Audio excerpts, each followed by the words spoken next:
Good afternoon. Welcome to everyone who has joined us for today's program. We will get started momentarily, and as we always do, please let us know where you are logging in from.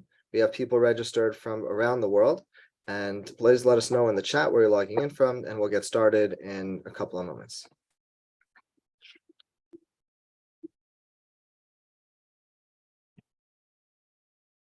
So we have Daniela from Tel Aviv, Madison, Wisconsin, Andover, Massachusetts, New Hampshire, Fort Wayne, Indiana, Gary in Jerusalem, Denver, Colorado, Barbara in Union Square, Manhattan, right here where we're located. Welcome. We have Steve Stein from Highland Park. It's the president of the JGS of New York. We have Sarah Weil in Jerusalem. We have people in Chicago, Oregon, Thousand Oaks, California.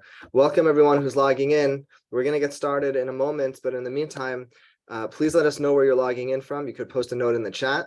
So glad you're with us, and we'll get started in a moment. With Sarah Lerman in Jerusalem. We have Marshall Fritz in Silver Spring, Seattle, Ontario, Jacksonville, Florida, Jan Murphy in the San Francisco Bay Area. We have people from all over the world today. We're so glad you're here. Jim Peskin from West Orange, New Jersey, nearby where we are here. We have people for David in London, Doris in Montclair, New Jersey, Toronto, Beryl Cole from the JGS of Palm Beach. We're going to get started. Welcome everyone who's just logging in. My name is Avram Grohl, and I'm privileged to oversee JewishGen, the Jewish Genealogical Research Division of the Museum of Jewish Heritage, which is based in Lower Manhattan in New York City. If you have never been to the museum, you can imagine where the Statue of Liberty is, and we are directly across the water from the statue, a wonderful place to work.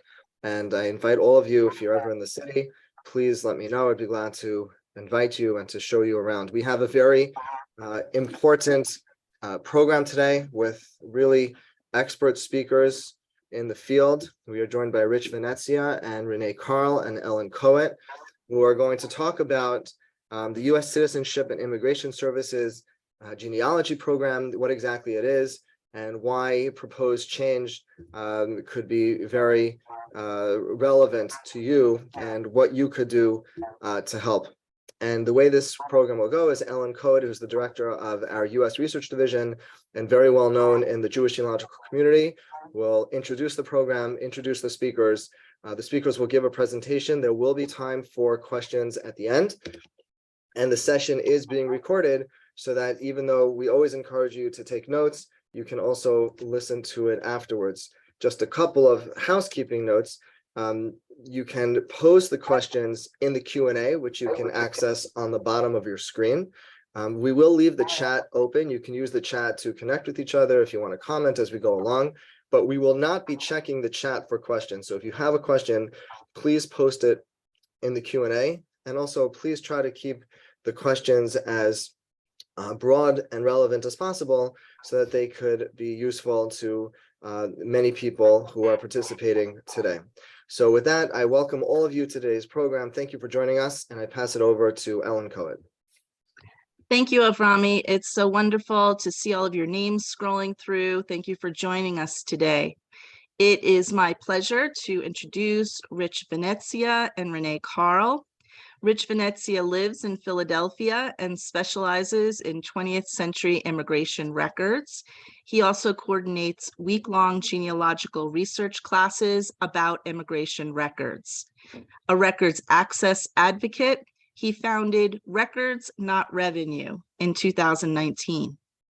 Renee Carl is a professional genealogist based in Washington, D.C. Renee and Rich worked on 2 seasons of PBS's Genealogy Roadshow together. And when Rich founded Records Not Revenue, he recruited Renee out of her public policy and advocacy retirement to provide policy guidance. Without further ado, I know you all want to hear them. We'd like to welcome you, Rich and Renee. Thank you. Thank you, Ellen. Thank you, Avrami, and good afternoon or evening to everyone. Hi, Mom. We're thrilled that so many people from around the world are here to join with us today to learn about what's going on with the U.S. Citizenship and Immigration Service Genealogy Program, We have a lot we want to try and get through. So first, we're going to go through that list. And Rich and I are sharing a presentation. So you might see me like tick my finger here so he can go to the next screen. So here's what we're going to go through today. We're going to talk about what is the USCIS Genealogy Program. Some of you know it very well. You've used the records. You've shouted into the wind when you don't get your records, but some of you are here for the first time, and we're going to try and make it as big a tent as possible and get information that's useful for everyone. We're going to talk about what the issues are with the program. There are just a few, and we'll get to the most important ones, which then leads to what is this proposed rule? What is USCIS trying to do with the genealogy program, and what might change? And then, because this is an active issue, we need your help, and we're going to try and give you some good pointers on what you can do to be most useful to really save access to these 20th century immigration records. As was mentioned, this program is being recorded, but at the same time, you could also go to records.revenue.com and get a lot more detailed information. So first, I'm going to pass it over to Rich, and he's going to talk a bit about the records from the program. Hello, good afternoon, good morning, good evening. I'm glad to be here. Thanks so much for having us, JewishGen, and thanks, Renee. So before we talk about some of the problems and also how you can help, we want to talk about the actual records of the program. So the USCIS Genealogy Program services 5 specific types of historical immigration and immigration-related files, all of which we'll briefly touch on: the C files, the visa files, the registry files, alien registration forms, also known as Form AR2, historical A files, and indexes, many other files, including subject and correspondence files of the Immigration and Naturalization Service, the INS, also known as Entry 9, records that are held at the National Archives in Washington, D.C., but that are only indexed by the USCIS Master Index. Many people are aware of the C files or the naturalization certificate files. This is the most popular file that is released through the genealogy program. They're governmental copies of naturalization records that occurred from September of 1906 up to March of 1956. But many people don't know that they also include other records aside from what they know as their ancestors' court naturalization record. They sometimes include derivative citizenship certificates, repatriation citizenship certificates, old law citizenship certificates, as well as several other what we call odd or irregular C files. C files might also contain consolidated other files that were consolidated into that file. So it might be that an individual had 2 or 3 different files that were eventually consolidated into that one file when they naturalized. When we talk about the C files, we're talking about 6.5 million digital files and about 3 million paper files. Here's an example of one of these irregular C files. This is an individual that had naturalized prior to the 1906 law, but he lost his citizenship certificate and in the 30s requested a new one. So in addition to a copy of the record with a photo, we also get information on his original naturalization back in the 1870s, an affidavit, as well as his application for the certificate. We learn how and when he lost his citizenship certificate. We also learn a lot more details than would have been on that original pre-1906 naturalization record. Visa files are really exciting documents because they contain a great deal of genealogical information as well as original records. Beginning in 1924, all non-citizens were required to have a visa. So the visa file packet served as an immigrant's official record of arrival between July of 1924 and March of 1944. These are 3.1 million paper files, none of which have been digitized, And in fact, these records are almost 4 years overdue for their transfer to the National Archives. Here's an example of a visa file. We can see here straight on the beginning page that we get a photo. We get great detail about the individual's arrival into the United States. We get their application, which includes the places they've been living, her husband's name. We get her parents' name, including her mother's maiden, information about her son, who's a US citizen that is petitioning for her US visa. And we also learn that included will be a birth and police certificate, and we get a copy of her German birth record, as well as her police record, which shows that she has no arrests. Visa files might also contain affidavits of support, marriage records, and other records. Again, these are only paper files. Registry files were created for immigrants when no record of their lawful arrival could be found. This generally relates to individuals who later naturalized. If for some reason their arrival was irregular, or the Immigration and Naturalization Service couldn't find their arrival, they could go through the registry process to regularize or to legalize and adjust their status so they could be provided with a lawful certificate of arrival, which then would allow them to naturalize. These are often many pages, as immigrants had to document both their arrival and residence within the country with anything from leases or rental agreements to insurance receipts to a letter from the postman. Most of these records relate to individuals who arrived between June of 1906 and July of 1924. And these are, again, only on paper. There's 250,000 of these files. And like the visa files, these were scheduled to transfer to the National Archives as early as April 2019, and we have no update on that transfer. Alien registration forms are also relatively well known. These relate to 2-page records that were completed by all aliens aged 14 and over that were either living in the United States in August of 1940 or who arrived between that time and March of 1944. This is the only series of records serviced by the genealogy program that is fully digitized. There are 5.6 million of these alien registration forms that can be provided through the genealogy program. These records are also on microfilm at the National Archives, but a USCIS restriction disallows them to be serviced to the public. Here's an example of one of these records. We see here it gives information on what the individual's name is, what their name was when they arrived. We get a place of origin. Sometimes it's quite exact, their first and last arrival, information on their organizations or fraternal organizations, information on whether they'd started the naturalization process.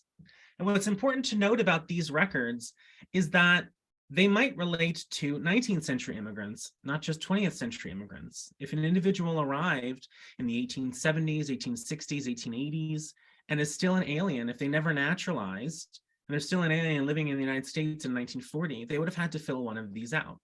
And it's sometimes the only document that can help provide an exact place of origin for those individuals.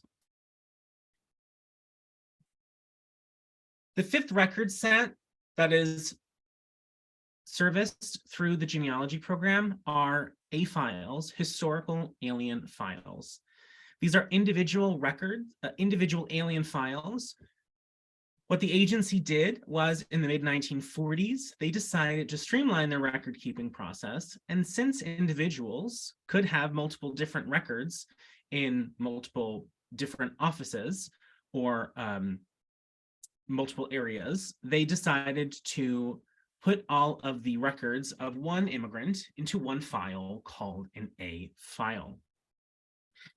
This is actually still how the agency does their work today. They still open A files for immigrants who come to the United States.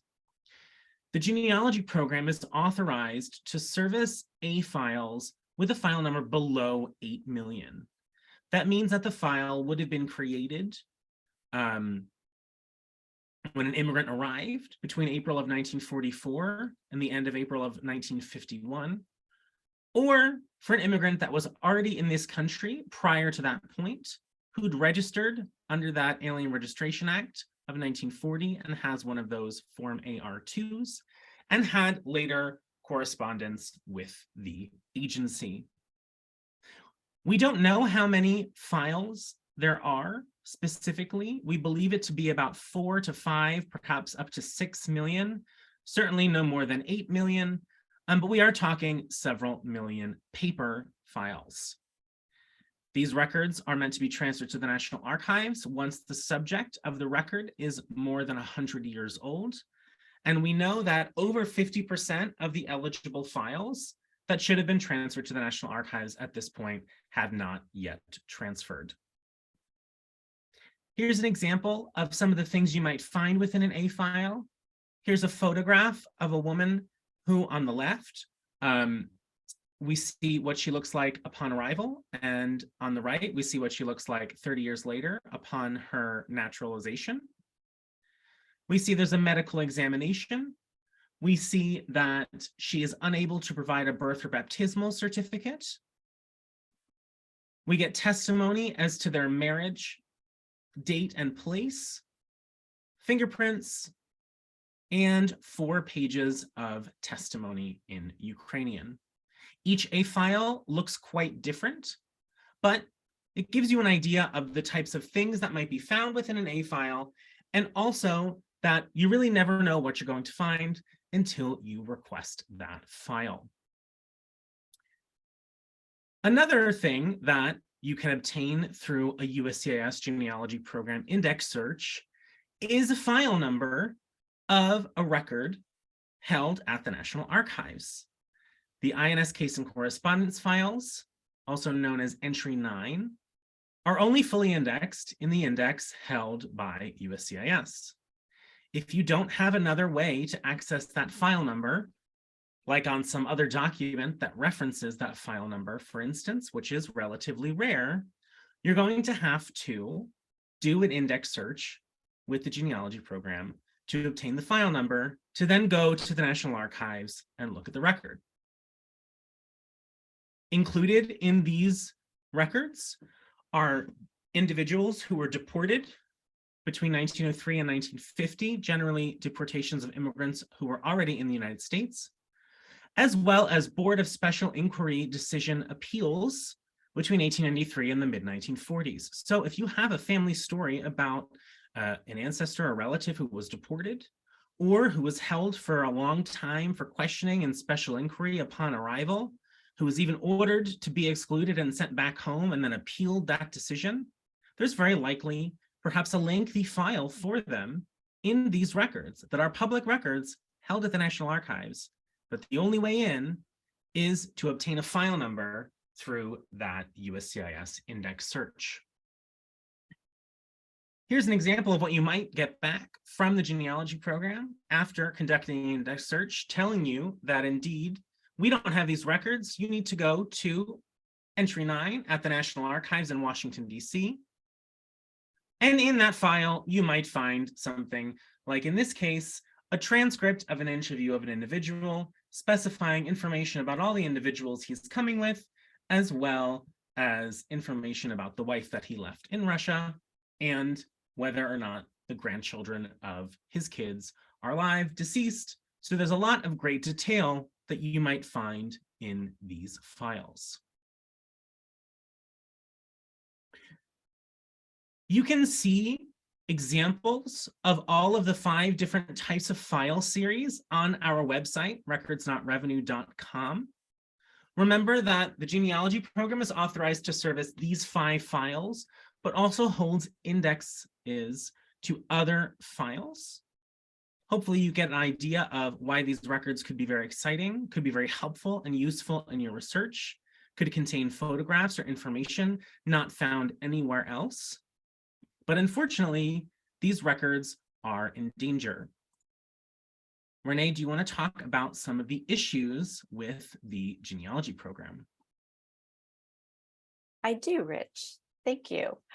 So there's no doubt that these records are an incredible source of information. And they're not only incredible sources of information about individuals, they tell the story of immigration history in the 20th century in the United States. And way back in 2008, and even before then, USCIS knew that a lot of people were interested in these records, and they created a genealogy program.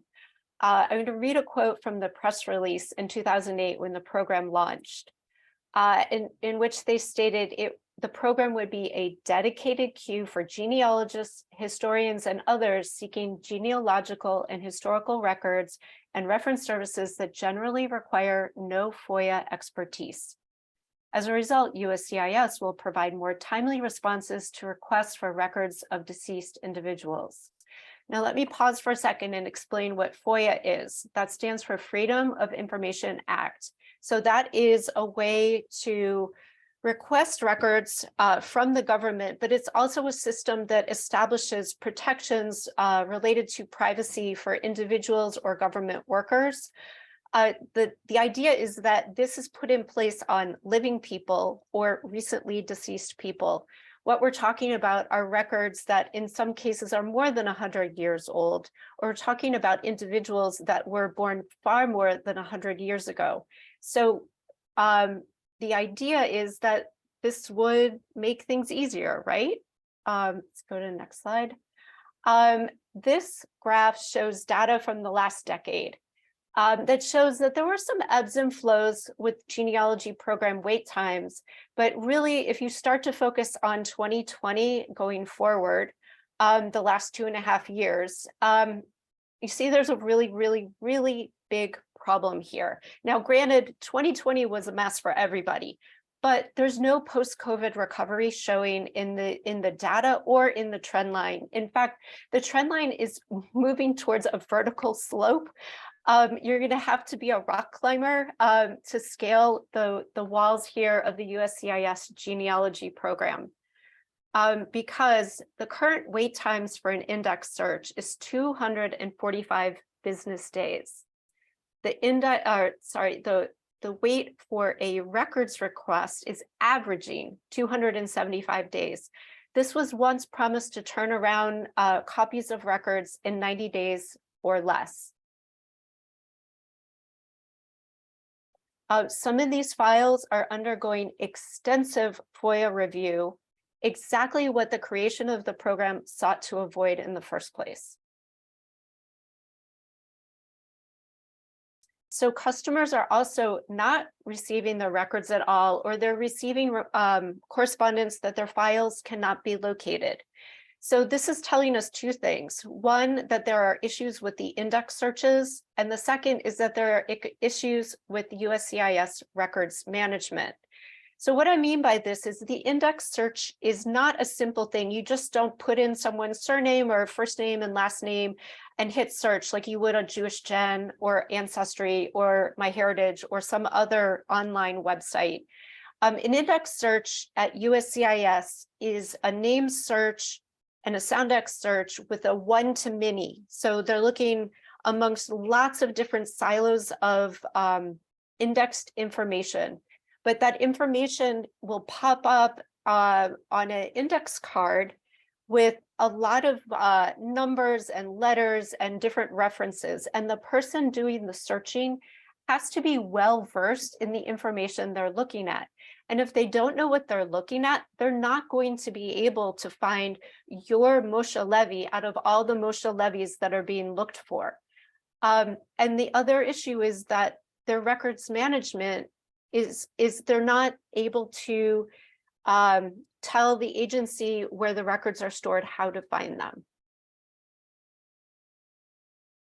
And as you saw, there's a massive backlog, and there's no, we've asked, we've sat through webinars, we've sat through meetings with USCIS, and we keep asking the same thing.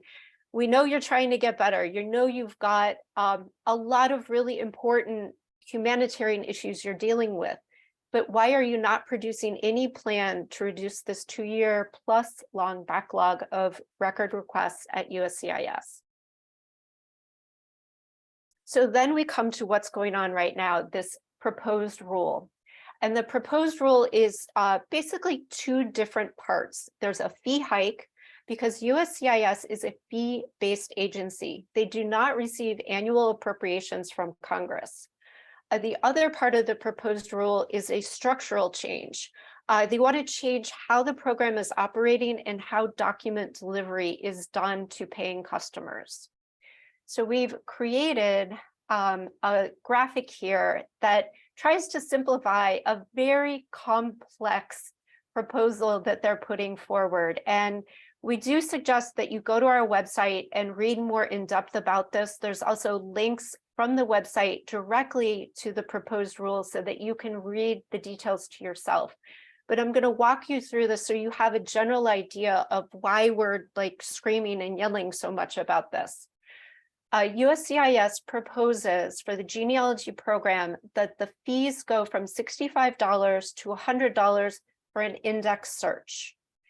And you fill out the forms and you pay your money, and then you basically feel like you're sending it into a black box. The USCIS genealogy program is really hard to communicate with. It's really hard to get answers from them. They redirect you to a website that never gets updated.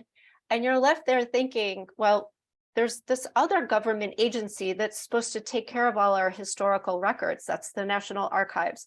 Why is USCIS not working with the National Archives to get the records there? You're wondering, how much will all of this really cost me? Because they've asked for a $100 search fee, but there's all this confusing language about previously digitized records and paper records and all this other stuff I'm trying to sort out. And based on current numbers, you'll wait 245 business days. If you follow the green arrow down to the bottom, you'll see that for your $100 index search fee, if they locate previously digitized records for your one person that you've requested, you only get to do one person at a time, or you can do multiple at a time. What I mean is you can, per $100, you can only put in one name. So if they locate previously digitized records, that would be an AR2 form or some C files, they will then immediately send those to you. But they should also be searching for any other files that might be pertinent to that individual. And if those are not previously digitized, and USCIS has zero plans to do any new digitization. So if the files you want are not digitized, you'll fill out more forms. You'll pay $240 per file that they say they've located for you. And again, based on current numbers, you'll wait 275 additional days. So that's on top of the 245 you've already waited. And hopefully they'll find your records, which they're not always doing right now.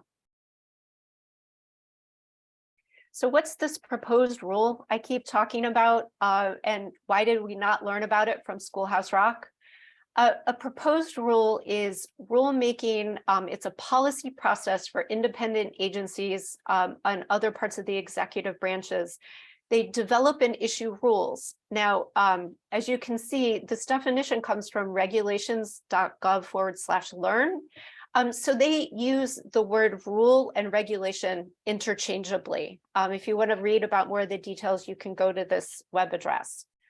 But what's going on exactly right now with USCIS? We are in a proposed rulemaking comment period. The beginning of January, USCIS said, hey, everybody, we want to make a whole bunch of changes, including a whole bunch of changes to how the genealogy program operates. So we have until the 6th of March to get our comments in to say what we think about these proposed changes and what else we think they should be doing. So after March 6th, we hit the final rule stage. At that point, you can't enter any more comments, and USCIS is reviewing and analyzing all the unique pieces of information that we've sent into them. They might modify their proposed rule. They might withdraw it, although that's very, very unlikely. And either way, they will publish the modified, or they're like, no, we don't care what the public says, we're just going to do what we want. Either the modified or they will make permanent the comment or the proposed rule that they put forward, and they will publish that in the Federal Register. And so now I'm pretty sure it goes back to Rich, yes, to talk more about the Federal Register and how you can make comments to help us with this fight with USCIS. So on our website, you've heard that a lot, but we did our best to put all the information that we're talking about, to distill it and place it in easy to read and digest chunks on our website. So to make a difference, we have 3 easy steps to follow.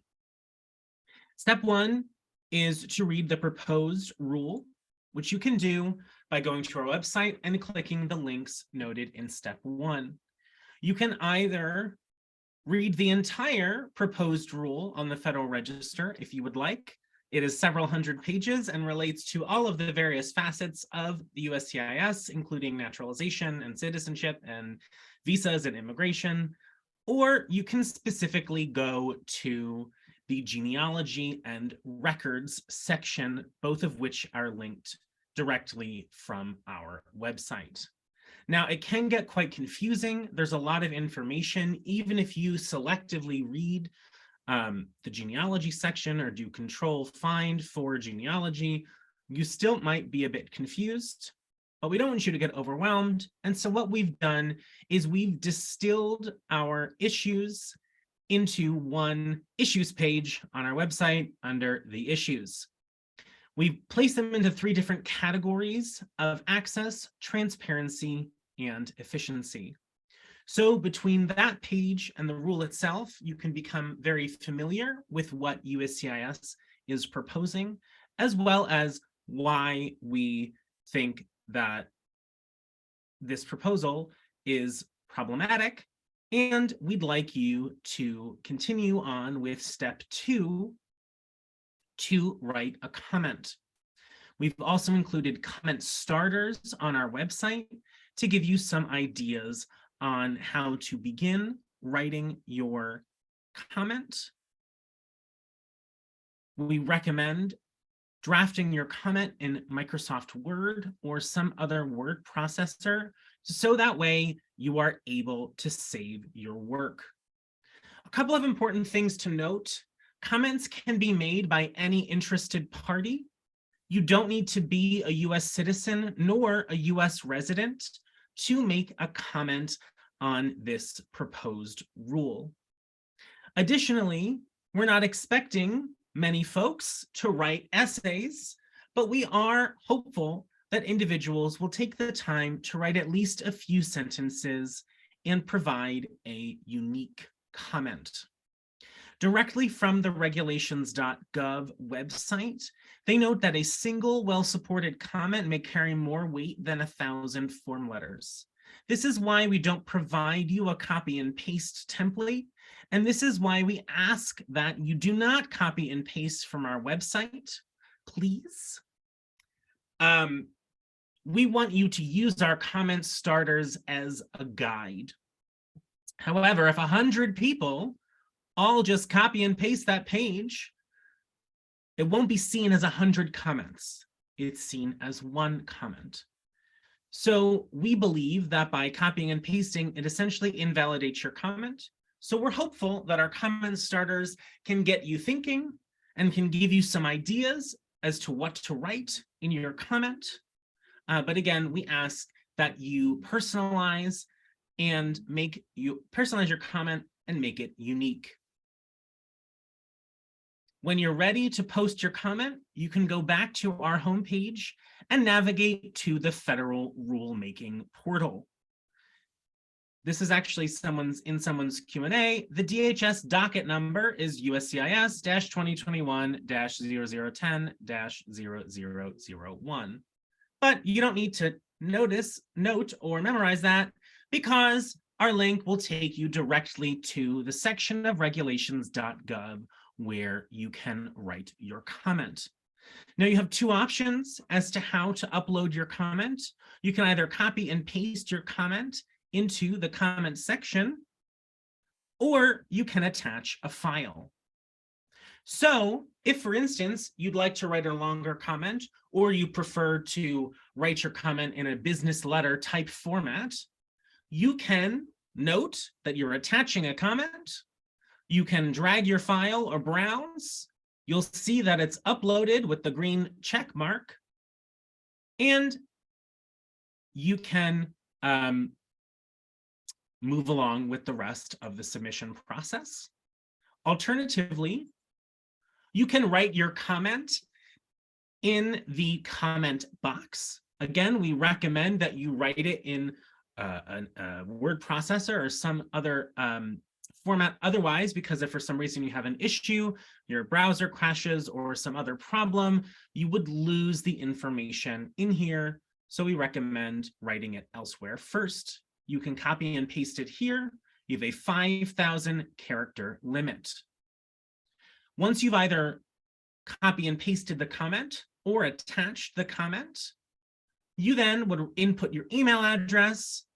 We recommend select the option to opt to receive email confirmation of your submission and your tracking number, because this confirms for you that your comment has been submitted. You'll note if you're an individual, if you're commenting on behalf of an organization, or you're commenting anonymously. When you select that you are an individual, they will request your contact information, and you need to check the CAPTCHA to note that you're not a robot.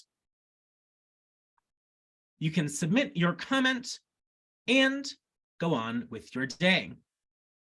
We thank you for commenting. That is the procedure through regulations.gov. We do want to, it would be remiss for me not to note that you can also make a comment directly on the Federal Register page utilizing the Submit a Formal Comment button. It's essentially the same process. Make sure you do it on one or the other, but not both, because it goes to the same place. Now, I believe Renee is where, this is where I'm kicking it back to you, friend. Yes. So we're going to ask those of you who are resident in the United States. So first, let me back up and say anyone worldwide can make a comment about this program. Commenting on the Federal Register is not exclusive to those resident in the United States and its territories, or you do not need to be a U.S. citizen to comment. However, you do have to be one of those things in order to send a copy of your comments to your U.S. senators and your representative. And you'll see, Rich, you've got to click to highlight that box. Back one for a second. Yep. So you'll see on this on the website recordsnotrevenue.com that there's easy links to help you look up how to contact your senators and your representative. So when you contact them, you are a constituent, and this is important to you. They have 1,000,001 things that they're trying to keep track of, and if they hear from us, they'll know it's important. If they hear from more than one of us, then they'll really know it's important. Share your comment that you posted to the Federal Register. And I saw some people saying, well, how long does it have to be? If you have something really concise you want to say, go for it. You do not have to write an essay. Explain issues that you've had with the USCIS Genealogy Program. Tell them you've been waiting 1.5 years for a record. Tell them that you were offered a refund and it never materialized. You're a customer to USCIS. The Congress needs to hear about this. Request that they improve their service. I mean, that's at the basic level. They need to get their records management act together. We need a plan to fix this 2+ year long backlog. And we need a plan to have USCIS coordinate with the National Archives to create a plan to get these historical records and a usable copy of the accompanying index to the National Archives.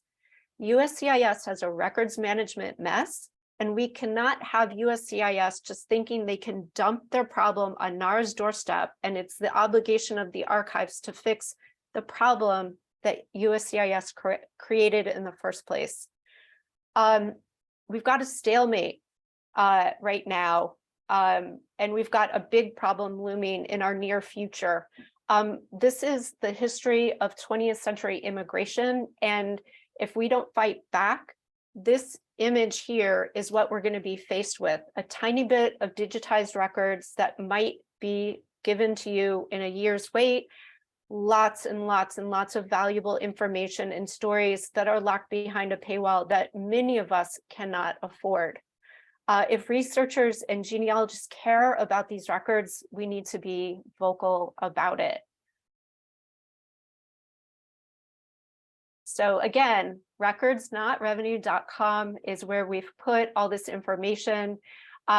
We're volunteers, Rich and I, and a couple other really helpful people. We appreciate what JewishGen is doing today to give us this platform. We're not taking money, we're doing this because we believe in it. You can go to this website for information, for resources, and ways to take action. You can stay in touch with us by sending an email to recordsnotrevenue@gmail.com. We don't send out a lot of action alerts. It doesn't happen often. We're not going to spam you. So thank you so much for your time. Wow, we did pretty good on time, Rich. We've got a ton of questions. I know we've been trying to take a look at them along the way. And we'll start to try to tackle these.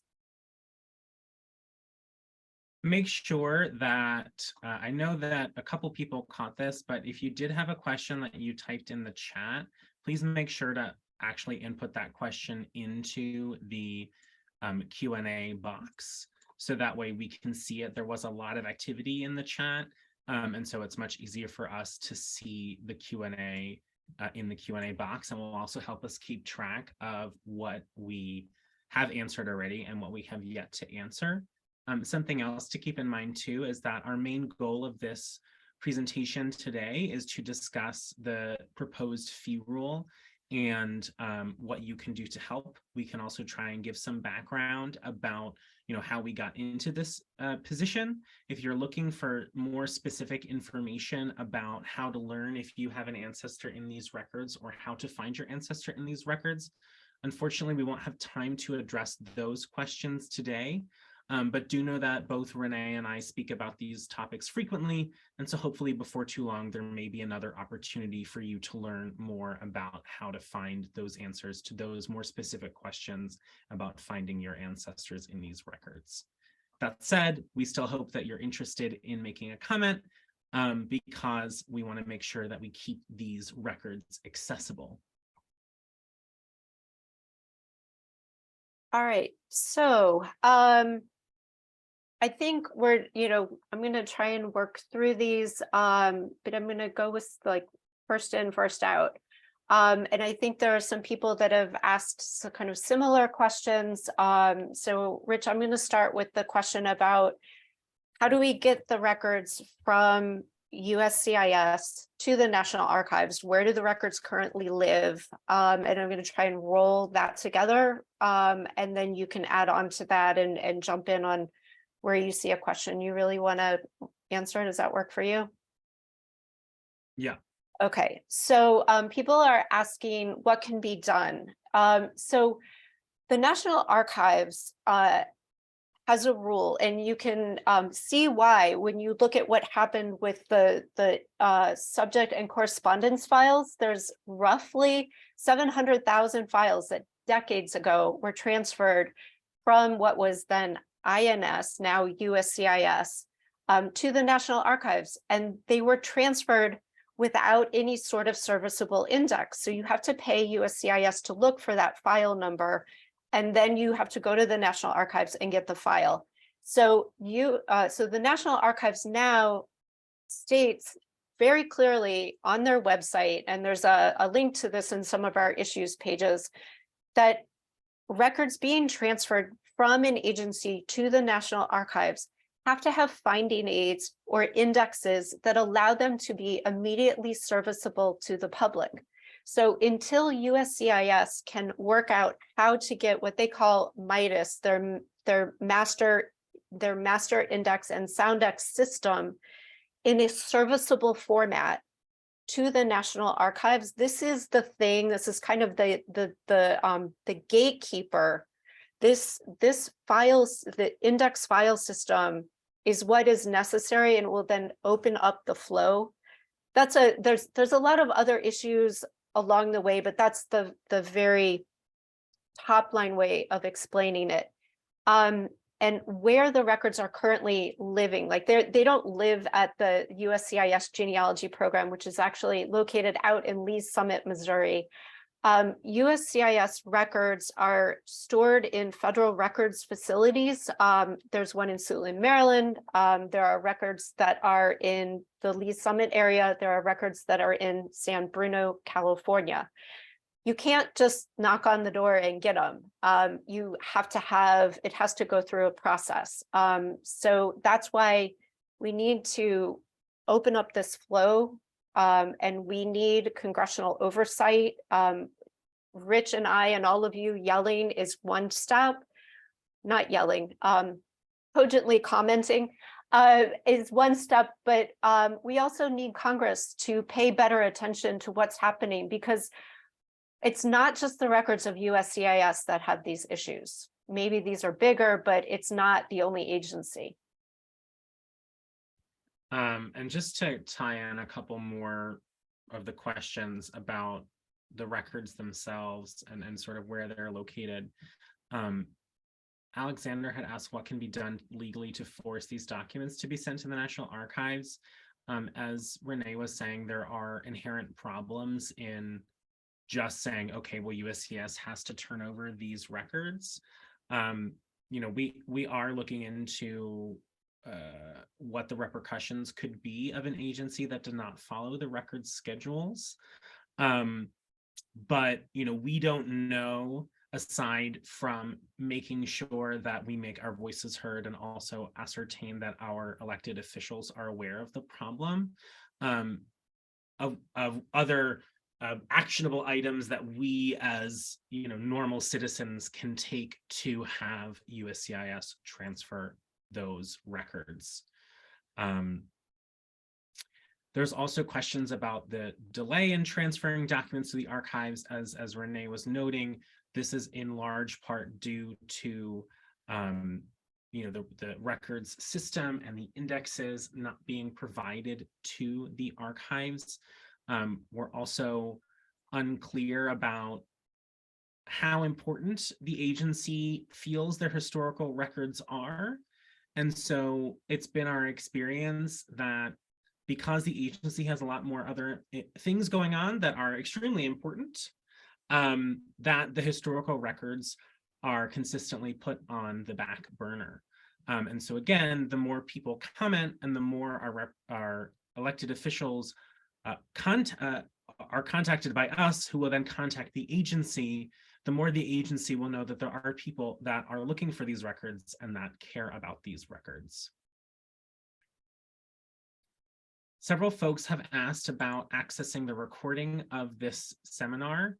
It will be placed on the JewishGen YouTube page, I believe. Ellen and Avraham can let me know if it will be somewhere else, but I believe everyone who has registered will receive a link to that.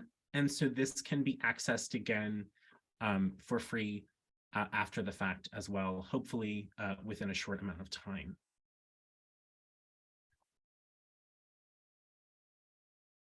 So there are some questions about the last fee fight. So 3 years ago, USCIS under the previous administration proposed an even bigger fee increase and similar structural changes to the program. They actually published that rule, and you can see their opinions about our comments from 2020. However, there was a lawsuit mostly driven by the larger immigration and naturalization community.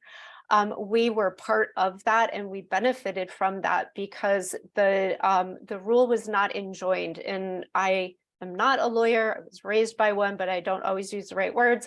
But what that means is that the rule was not allowed to be put in place. And you can see that information about that if you go to the USCIS Genealogy Program. You will see a statement about that court case and about the fact that the 2019/2020 rule was not put in place.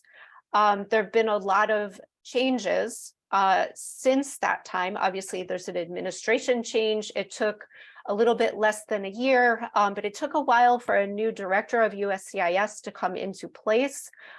She is a political appointee. She is a member of the Biden administration. I'm trying to tick a couple of different questions off at the same time here. But the records management and the issues, these are decades old. These are a lot of things that kept getting put in the too hard bucket. And now we've reached a breaking point and we really, really need to push them forward. I do want to give a shout out to my friend Beth Galetto, who's asking if you live in DC, like she and I do, and we don't have an elected official to send them to. I don't know, so like still submit your comments, talk to your friends who live in Maryland and Virginia and make sure all of them are submitting comments. Make sure that they are sending them to their representative and their senators. And I did just see one more thing pop up, and then I'm going to let Rich ask a couple or answer a couple of questions. Please do not copy and paste content from our website into your comment that you submit to USCIS. They will filter them out. They will not be impactful. A short, unique comment saying, maybe years ago you received a file that answered a lot of questions about your family's experience and immigration to the United States. Maybe you've been waiting for 2 years and you still haven't received it. Even something that short and personal to show you're waiting and this is important to you is much, much better than copying and pasting the words that Rich and I have already written. There's also a couple of other comments about, are there any particular senators or representatives who have expressed interest in these issues? We have had some contact with various congressional offices over the years.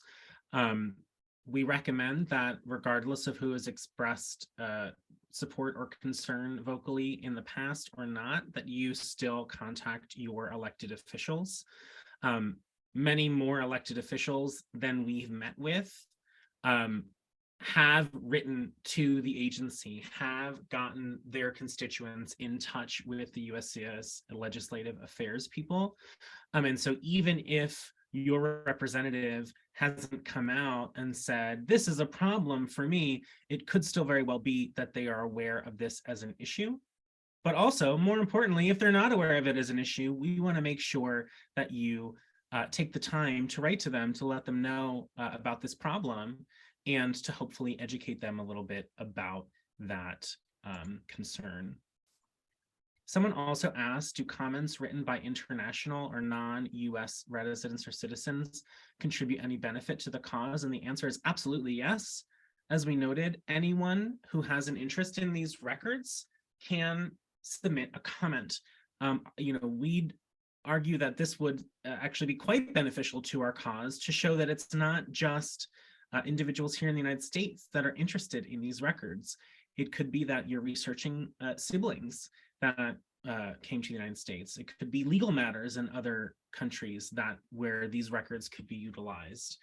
So there's lots of different reasons why non-US citizens or non-US residents might be interested in these records. So we absolutely still do encourage you to write a comment. There were a couple questions about USCIS and its budget. And I will say right now, there's someone else who's not on this webinar today he's a CPA and has really been helping us out trying to understand the intricacies of the USCIS budget. But I can say this much. USCIS does not keep a discrete budget for the genealogy program.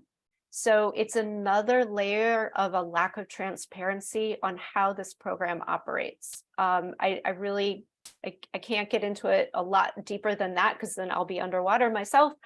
But I can say that much. The USCIS Genealogy Program does not receive congressional appropriations, and they do not have a discrete budget for the program. There's a massive number of questions here. We will continue to try and get to them. A couple of quick answers. Volunteers cannot go in and or index these records. As I said before, and it's a little bit complicated. There's some written on the website about this at recordsnotrevenue.com about the Midas index. So it's both a name index and a soundex, and it would serve as an index to the majority of the records that could be transferred to the National Archives. So it's not that we need to an index to be created, is that USCIS has to share better. That's a very simple way of saying it. In a USCIS, people who are here today are going to know that that's a much simplified answer. So, you know, it's not something that volunteers can get involved in. Commercial services such as Ancestry or MyHeritage or a nonprofit like Family Search, I can't answer for them. They could approach the agency and make a request to get involved, but that's not something that we are involved with. Yeah, and in terms of commercial services like Ancestry or MyHeritage or other websites, you know, raising the alarm about these records and encouraging people to comment, we would certainly welcome their assistance. You know, we have contacts in certain places and we've tried to get in touch with certain people. But again, as Renee noted, we're volunteers and we have certain contacts and certain abilities. But if, you know, you or someone you know works for one of these, you know, bigger websites that might be interested in making a blog post, for instance, or you know, otherwise providing information to their subscribers or to their users about this problem, we'd be more than happy to be put in touch. We'd be more than happy to talk to them, to help educate them, to help them educate their subscribers. You know, and someone had asked about the best way to get the word out. Again, our website is the one-stop shop that we encourage people to go to. It has information about the rule. It has information about how to write a comment. It gives you ideas on comment starters. It gives you examples of the records. Several years ago, we were quite lucky to get quite a bit of both media and congressional attention. And so you can even read a little bit about, you know, the work that we did a few years ago. But again, right now, we're most concerned about getting as many unique individual comments on the Federal Register as possible. So two things related to that. Remember, March 6th is the deadline to write your comment. So you have a little bit of time, but always good to start drafting early. Yes, please share the link to our website with anyone and everyone.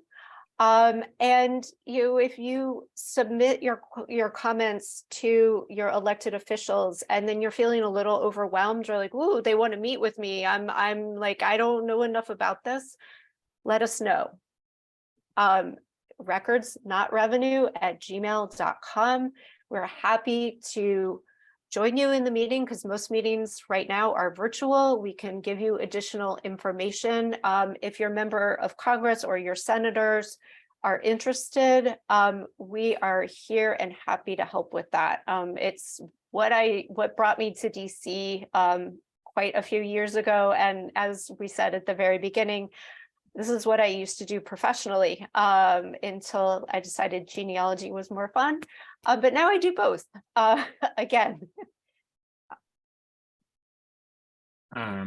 Sorry, I'm just trying to. I know there's so many. Thank you everybody for your patience and your feedback. Again, if people know famous people and have contacts, we're happy to reach out. We don't have magic Rolodexes to the celebrities.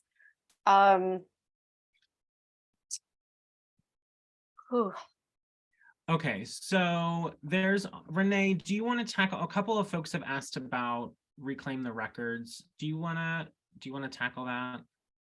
I'll try, and you can add into that. So reclaim the records. They're friends. They do awesome work, right? They are about breaking down the walls to access records, mostly at the state level. Whether they could do litigation to force all this to happen, I don't know. We're going to have to have them answer on social media, which they're very good at, later today. But overall, this is probably a problem that's far greater than something one person can solve. At this point, we've got a recalcitrant agency in USCIS who does not want to deal with the historical records issues. And we know and acknowledge there's huge humanitarian crises across the globe and an incredible backlog of processing cases that happened over the past couple of years that they're trying to dig out of that hole. So we're not begrudging them the work that they need to do now, but we're saying they can't keep ignoring the problems that were created over time. So we've got USCIS on one camp, and we've got the National Archives are interested in having these records. They understand the importance of 20th century immigration and the ability to study it. The forms that Rich was showing you today, many of those, if anybody has had the experience of going through the naturalization process in the US, many of those forms will look kind of familiar to you. There are things that are familiar to me going through the process with my spouse. So it's the groundwork for our current immigration laws, and people can't study them. I mean, you can do micro histories by buying records one at a time, but historians don't have access. They can't go in and see hundreds of records all at once. And I know my NARA friends are having heart palpitations when they hear me say this, but the ability to study the 20th century immigration is stopped, right? So we've got USCIS in one camp, National Archives in the other. The parent that can come in and look down at both those silos and tell both of them to go sit at a table and come to an agreement, that's Congress. In the House, probably a little more difficult right now. In the Senate, it's the Homeland Security and Government Affairs Committee, also known as HSCAC. They could come in and say, hey, you guys, you need to sit at a table and come to an agreement. We're hearing from the public about this, and people are asking a lot of questions, and we have a lot of questions you guys need to answer. That's a really long roundabout way of trying to say all of us play a part in this, whether you're sitting at a desk in Tel Aviv or in San Diego or in Yukon, Alaska. You can voice your concern about this as much as a volunteer organization like Records Not Revenue or another volunteer organization like Reclaim the Records. All of us play a part in this. I mean, also all the for-profit genealogy sites or the nonprofit genealogy sites where we spend all our waking hours. Everybody plays a part. I don't think I've really answered the question, but I'm going to step off my soapbox for a second here. No, I mean, I think you've answered it to a good degree. I will also say, what related, a couple of questions people have asked about whether USCIS has dedicated staff, or isn't this a sort of endemic issue that, or no, excuse me, not endemic, but systemic issue where lots of agencies don't have the staff to do things, or lots of people don't have the manpower. And first of all, David, to answer your question, we don't know if genealogy program has dedicated staff or not. In the 2020 final rule, which was published but then enjoined, they did note that they had dedicated staff on the program. However, in this most current proposed rule, they note that they have approximately 6.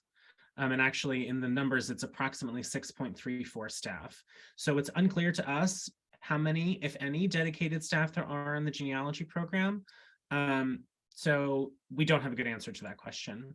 But in terms of other agencies needing to come in or the agency not being able to do the work, the problem with the idea that, well, USCIS is never just going to fix the problem, so somebody else needs to do it, is that it is the agency's responsibility to care for and service these records and to make them available to the National Archives as their record schedules provide for that they agreed to.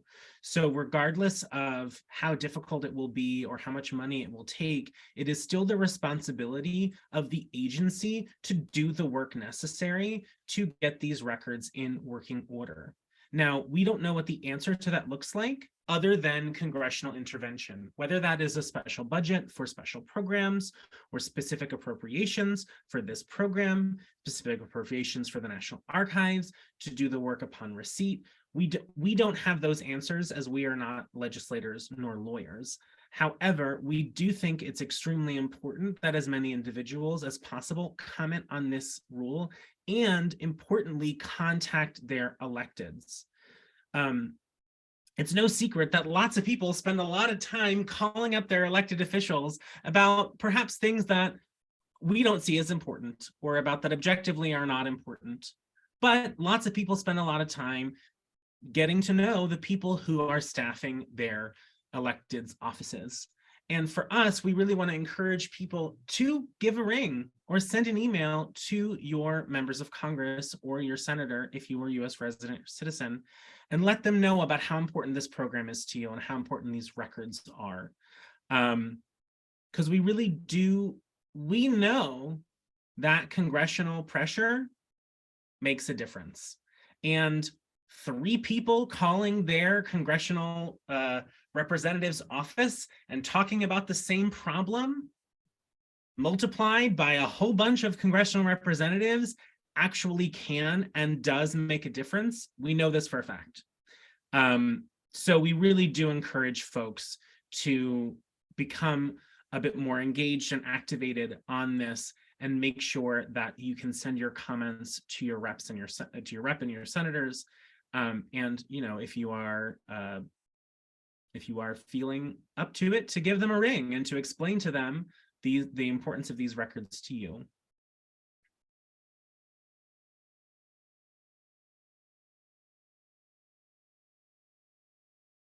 Okay, thank you very much.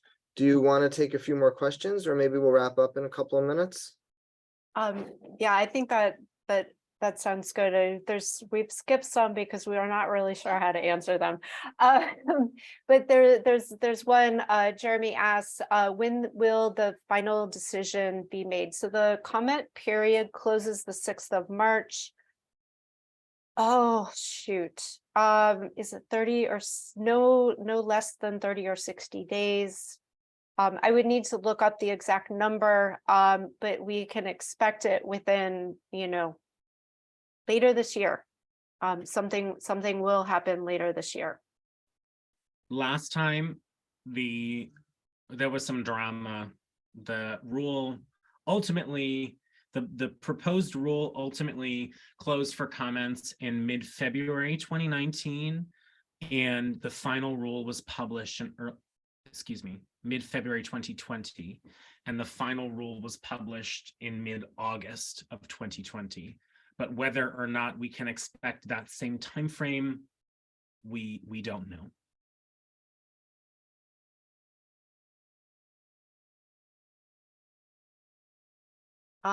Thank you. A shout out to Jan Murphy, who's helping answer some questions over on the chat side. And Avrami, you'll explain how people can access the recording. Obviously, this has been so beneficial, and we appreciate everyone who's stayed on this whole time and has asked great questions and is working to learn more. We hope you'll make a comment. We hope you'll tell a couple friends about the webinar and how to make a comment. we'll answer additional questions at the email address when we can, but thank you all so very much. Thanks so much for having us. Thank you, Renee. Thank you, Rich. And thank you, Ellen. This is such an important topic, and we really appreciate you going into detail and giving us an opportunity to try to take some action and to make our voices heard. The session has been recorded, as has been mentioned. It will be on JewishGen's YouTube channel, hopefully by the end of today. If not, then by tomorrow. We'll also post a note on our discussion group when that is live, and also when we post a calendar for our upcoming webinars. We currently have a number of Jewish Gen talks planned over the next few months, so please be on the lookout on the discussion group and via your email for the upcoming schedule. We hope that you will participate. We have a variety of topics, some well-known speakers, some excellent presentations scheduled. So thank you all very much for joining us, spending time with the questions over past the hour mark, and wishing everyone a wonderful rest of the day.